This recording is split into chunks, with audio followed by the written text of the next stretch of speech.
This video is brought to you by CoolStuffInc.com and GatheringMagic.com, your place to explore the game. Hi guys, my name's Angus and this is my Jori and Ruin Diver EDH deck.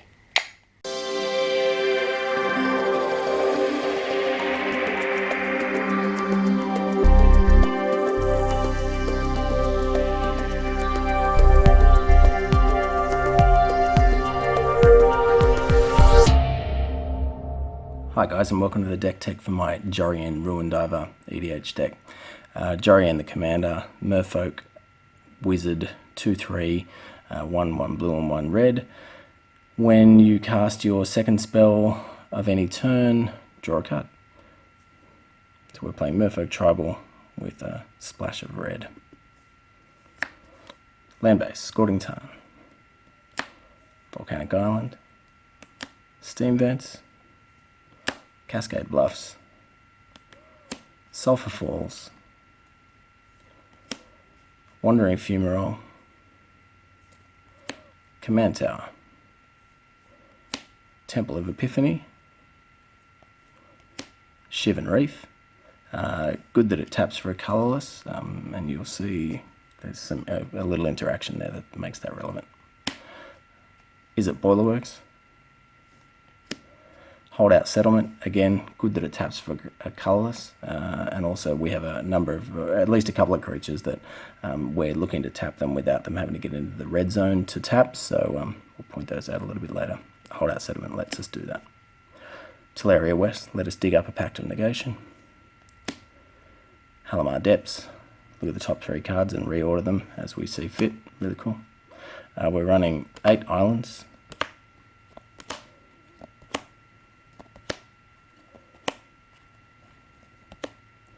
and 2 mountains. Some more utility lands. Cavern of Souls.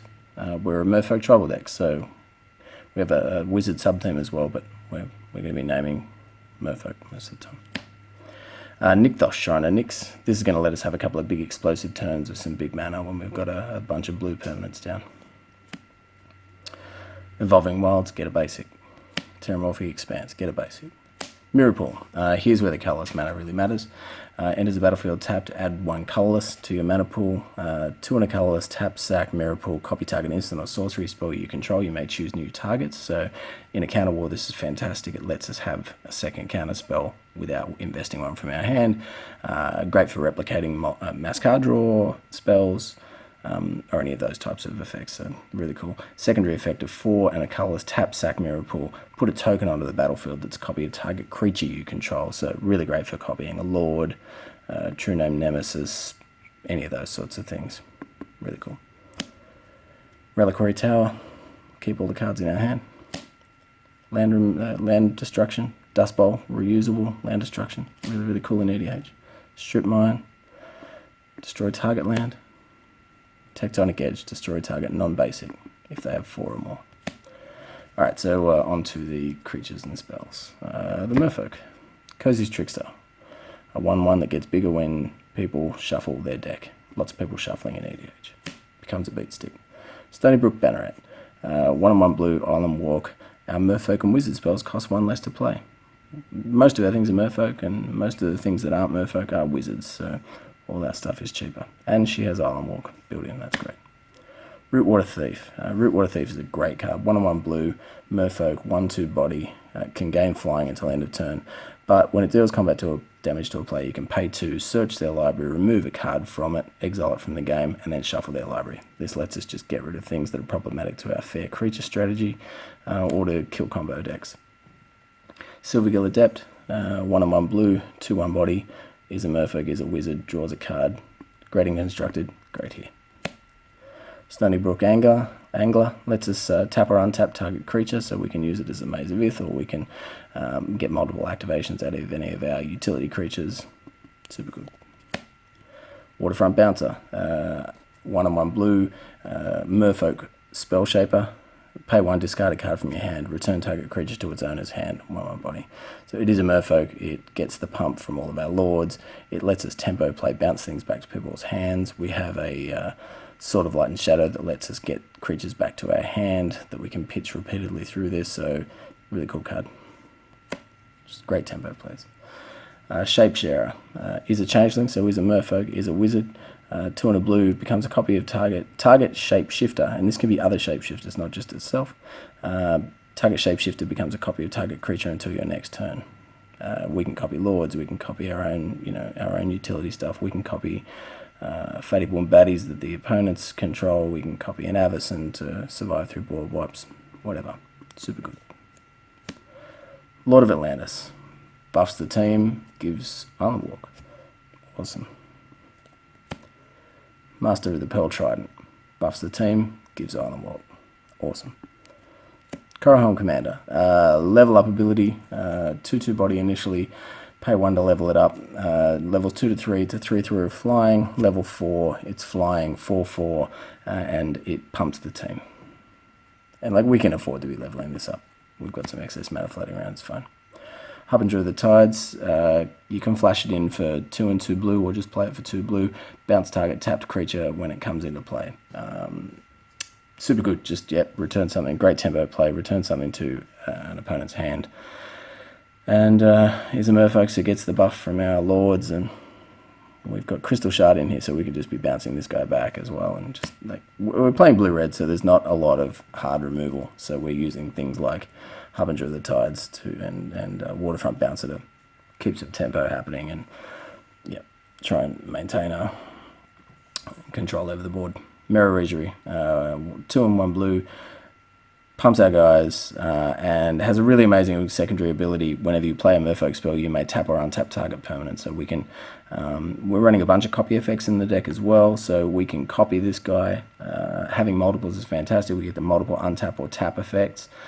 When we cast merfolk spells, and we're casting a lot of merfolk spells, obviously, we can tap down the opponent's teams and swing for the Alpha Strike, or we can untap multiple lands or mana rocks and just play out a whole wealth of things in a really explosive turns when this guy's in play. So, Sage of Fables, 2 and a blue, merfolk wizard.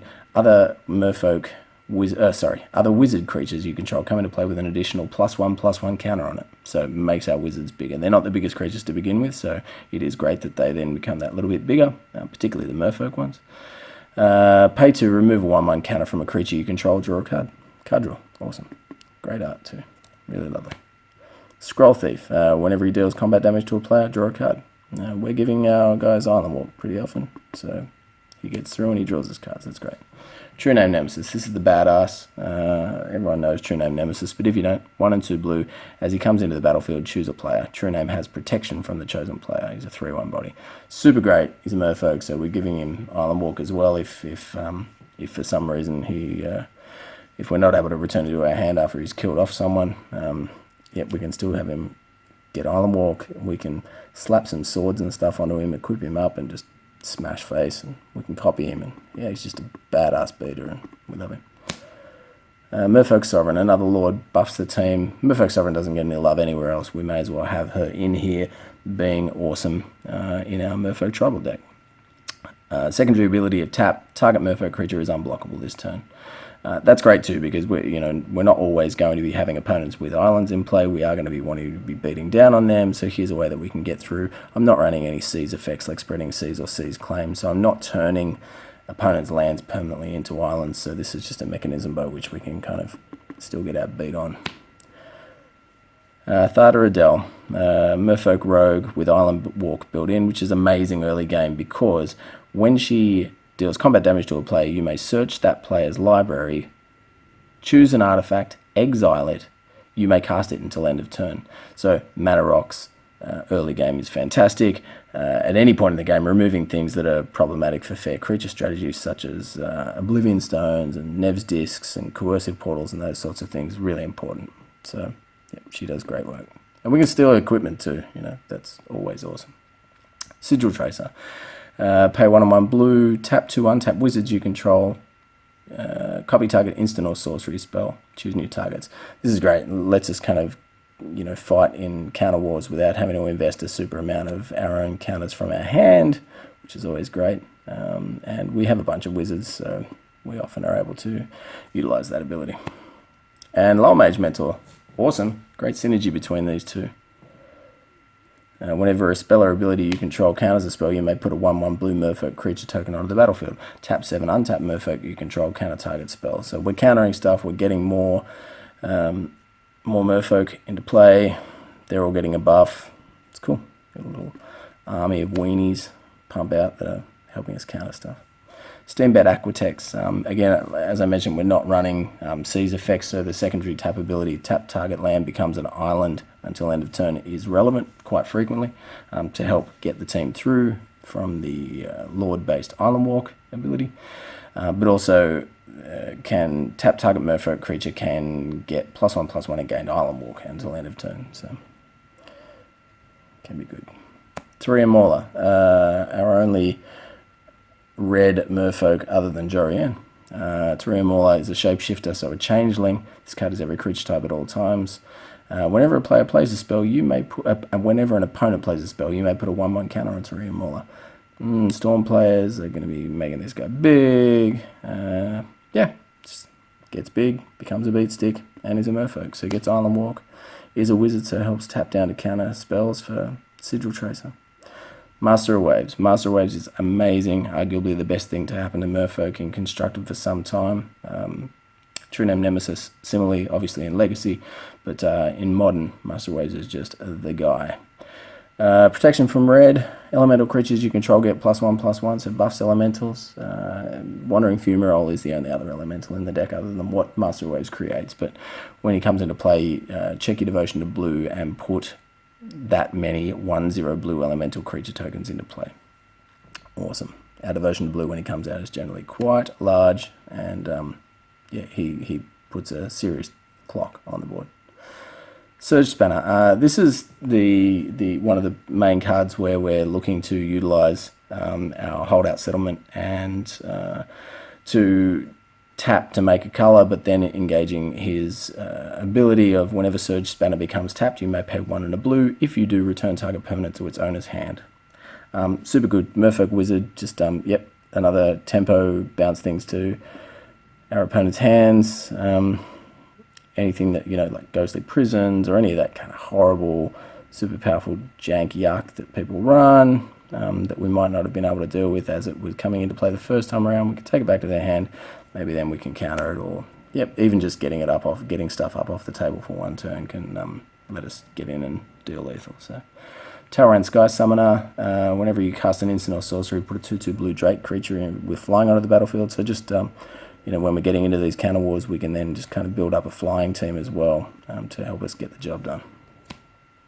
Empress Galina. I did really think about making Empress Galina the commander and just playing mono blue, obviously, but it wouldn't really have looked like Merfolk Tribal, and she's just mean-spirited. She's a mean-spirited girl. Pay 2 blue, tap, gain control of target legend or legendary permanent. People don't like playing against Empress Galina as a commander, so I just made the decision that I thought that she could be in the 99. She's still super good, and people are going to hate her out anyway, but at least they then don't have to kind of worry too much about the recasting, and just, like, I don't want to be hated out of the game just because I've chosen a painful commander, so she's in the 99. Sorry, girl. Wanderwine Prophets. One of the bigger Merfolk, 4/4 for 4 and 2 blue, champion of Merfolk, so remove a Merfolk from the game. Or sacrifice it, return that creature to the battlefield when Wanderwine Prophets leaves play.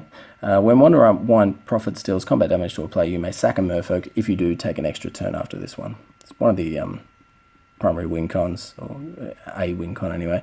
We can take lots of turns with this guy. If he gets to swing through and beat face with building, with the Island Walk enabled or unblockable, then yeah, sack a Merfolk, take more turns, do it again. Deepchannel Mentor, 5 and a blue for a 2/2 Merfolk Rogue. That's underwhelming, but blue creatures you control are unblockable. That's not underwhelming, that's awesome. Snapcaster Mage, not a Merfolk, but 1 and 1 blue, flash. When he comes into play, target instant or sorcery card in your graveyard gets flashback. Super good. Lets us target counter spells, any of our... yeah, there's lots of stuff you'll see coming up soon that Snapcaster can get back. Thassa, God of the Sea, indestructible enchantment creature, god, legendary 5/5. Scry 1 at the beginning of your upkeep. If your devotion to blue is less than 5, she's not a creature, otherwise she is a creature. 1/1 blue, target creature you control can't be blocked this turn. So another enabler of getting things through to deal damage to the dome of the opponents. Sea Hunter, arguably my favourite non-Merfolk creature in the deck, but that's because he's a Merfolk tutor. 2 and 2 blue, 3 tap, search your library for a Merfolk card and put that card into play. Not in your hand, into play. So if this guy sticks around for any number of turns, he's going to do work and he's going to be awesome. Love Sea Hunter. Mensa Shaper Savant. Flash, Human Wizard. When Mensa Shaper Savant enters the battlefield, return target spell or permanent to its owner's hand. Yeah, just kind of lets us get problematic things off the board back to people's hands. More tempo. Can be used as a soft counter. Yeah, just awesome. And again, Crystal Shard's looking to bounce this guy back to our hand and reuse his ability. So, super good. Keranos, God of Storms. I also thought about making Keranos the commander, but and arguably I should be, because Keranos is pretty good and works well enough, draws arguably as many cards as what Jori will do, and actually has the secondary ability of, dealing some damage. So, but I like Jori. She's a Merfolk, and yeah, whatever.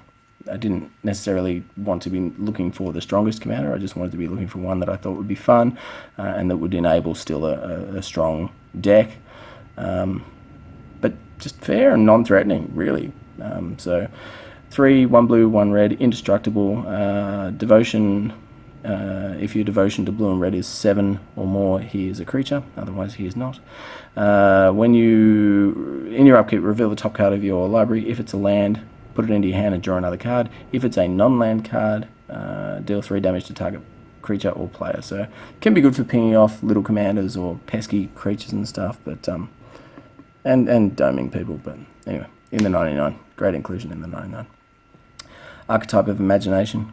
Creatures you control have flying. Not many of our things have flying, obviously, and we are a bit softer flyers, so secondary ability of creatures your opponents control lose flying and can't have or gain flying. Really, really good. Shuts down the dragons and the angels and the horrible, nasty flying beaters that tend to rumble over us if we don't get her out.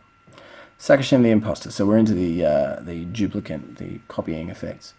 2 and 2 blue, human rogue, 3/1. As Sakashima the Imposter comes into play, you may choose a creature in play. If you do, Sakashima comes into play as a copy of that creature, except its name is still Sakashima the Imposter. Still legendary and gains. Pay 2 and 2 blue, return Sakashima to owner's hand at end of turn. So, yeah, super, super good. Copy a Lord, copy True Name Nemesis, copy anything that our opponents have that is super, super good and going to progress our plan. Awesome. Clever Impersonator. Arguably even better. 2 and 2 blue. You may have Clever Impersonator enter the battlefield as a copy of any non-land permanent on the battlefield. So the power level on this thing is really only limited by what we have available to copy, and that can be, super, super high. There's the power level of stuff in Commander can be insanely high, and for 2 and 2 blue, that's fantastic. Doesn't have to copy a creature. Can copy any number of enchantments, artifacts, whatever. Super good. Dax Duplicate. You may have Dax Duplicate enter the battlefield as a copy of any creature on the battlefield, except against haste and dethrone. It comes in as a copy and has dethrone? Yes, please. Phyrexian Metamorph. You may have Phyrexian Metamorph enter the battlefield as a copy of any artifact or creature on the battlefield, except it's an artifact in addition to its other types. Not quite as good as Clever Impersonator in so much as that we can't copy enchantments, but the fact that we can play it with Phyrexian Mana is good, and can be relevant potentially if we don't have a blue in play, which is probably unlikely most of the time, but still. And the fact that we can play it on turn 3 or earlier by paying the life for the Phyrexian Mana is really cool. Supplant Form. Instant. Return target creature to its owner's hand. You put a token onto the battlefield that's a copy of that creature. So we can bounce our own things to get them out of harm's way if need be, or we can use it as a tempo play to get something horrific out of the, off the board. Let's say an opponent has an Avacyn in play and tries to play a sweep spell. We can bounce Avacyn back to their hand, put an Avacyn into play at instant speed, token of Avacyn, and blow up all their stuff while ours lives through it. Cool spell. Pact of Negation, 0 cost counter target spell, pay 3 and 2 blue at your next upkeep, otherwise you lose the game. But yep, just a freeze counter spell that's really good in a pinch if we've needed to invest in progressing our board for a turn, but then wanting to hold up magic, to counter magic to, you know, keep people off their game plan. Swan Song, 1 blue, instant, counter target enchantment, instant or sorcery, so it counters a lot of stuff in EDH. Its controller puts a 2/2 blue bird with flying onto the battlefield. That's fine. Have your bird. Mana Drain, 2 blue, counter target spell. At the beginning of your next main phase, add X colorless to your mana pool, where X is the casting cost of target spell. Awesome. Early it provides us great ramp to play multiple things in the follow-up turn. Really good. Really good at any point in the game, but yeah. Counter spell, 2 blue, counter target spell. Awesome. A classic.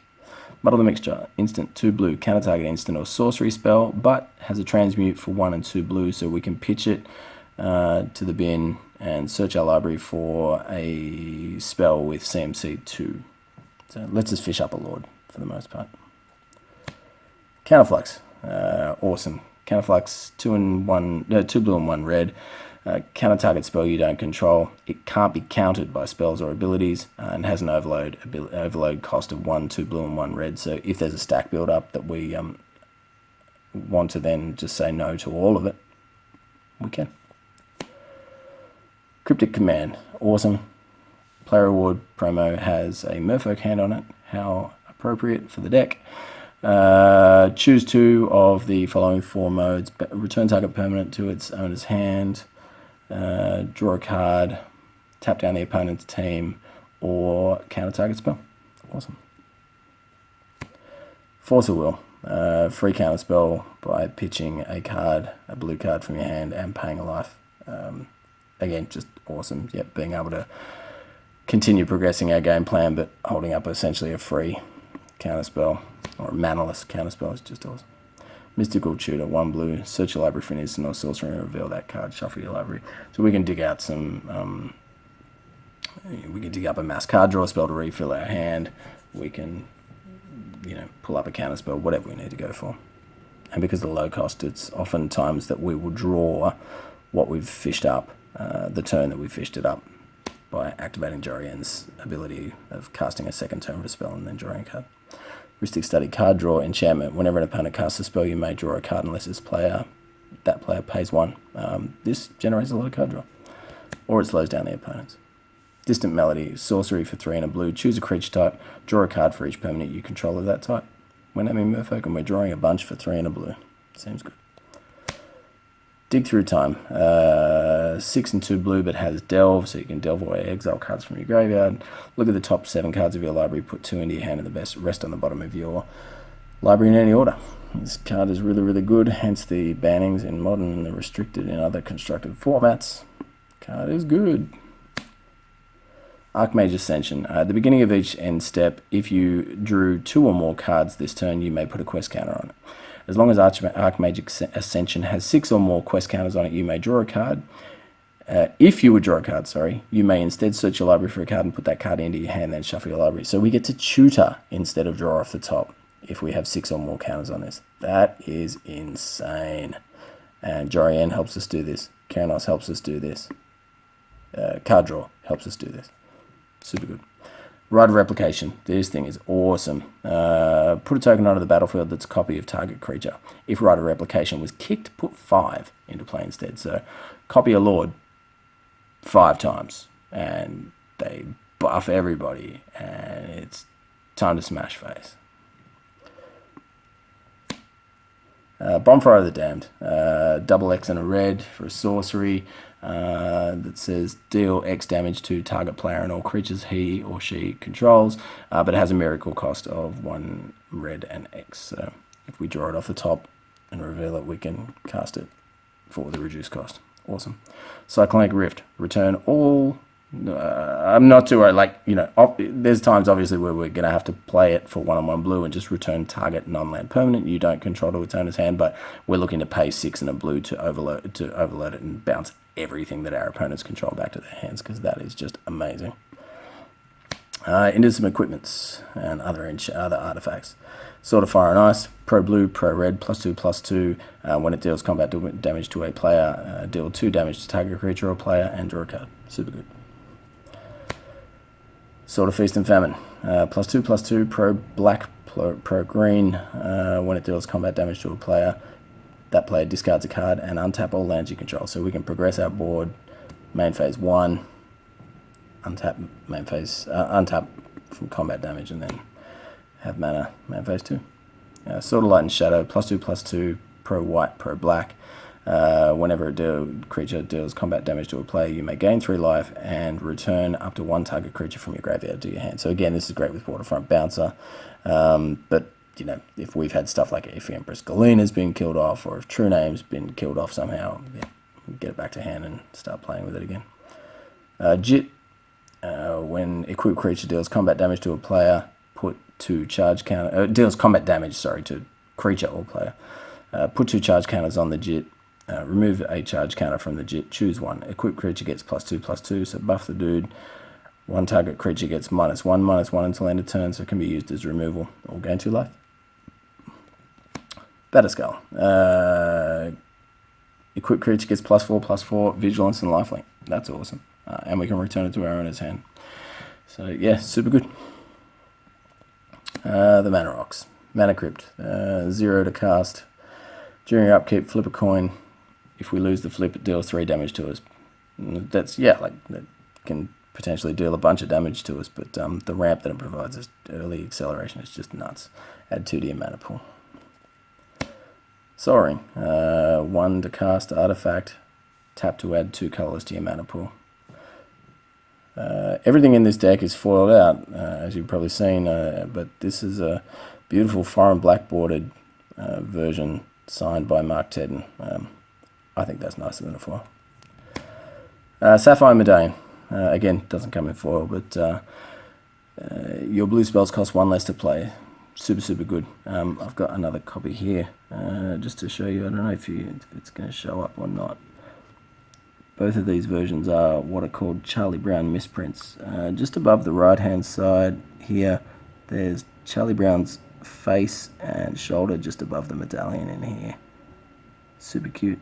They didn't clean the ink rollers before they printed these Tempest sheets, and some of these sapphire medallions came out with, as did some of the emerald and ruby medallions, came out with this misprint. So yeah, keep an eye out for them. Like $20 to $40, pretty cool. Chromatic Lantern, 3 to cost artifact. Tap it for any color mana, and land you control produce any color mana. Great fixing, great ramp. Coalition Relic, add 1 mana of any color to your mana pool, or tap, put a charge counter on the relic. At the beginning of your pre-combat main phase, remove all charge counters from the relic. Add 1 mana of any color to your mana pool for each counter removed this way. So great ramp, great fixing. Look at the top 3 cards of our library, reorder them as we see fit. Really, really good with Jori, because we're then getting to dictate which cards we're drawing. Or tap it, draw a card, then put the top on top of its owner's library.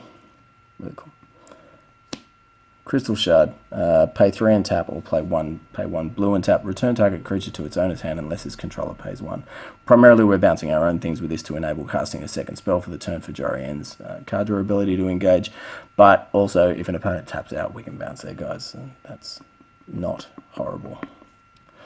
Last card, Coat of Arms. Playing a tribal deck, why not? Each creature gets +1/+1 for each other creature on the battlefield that shares at least 1 creature type with it. Super good. Merfolk get the buff. Wizards get the buff. Just lastly, guys, you'll see in the background here some altars. These are all altars that I've done. You can find, if you like what you see there, you can come and check out my stuff on Facebook, www.facebook.com/Megs, MEGGS, altars, ALTERS. Come and check it out, and yeah, look forward to seeing you over there. Thanks for watching, guys. Hi guys, thanks for watching CMDR Decks. Don't forget to like and subscribe, and come on over and say hi at facebook.com/Megs Altars.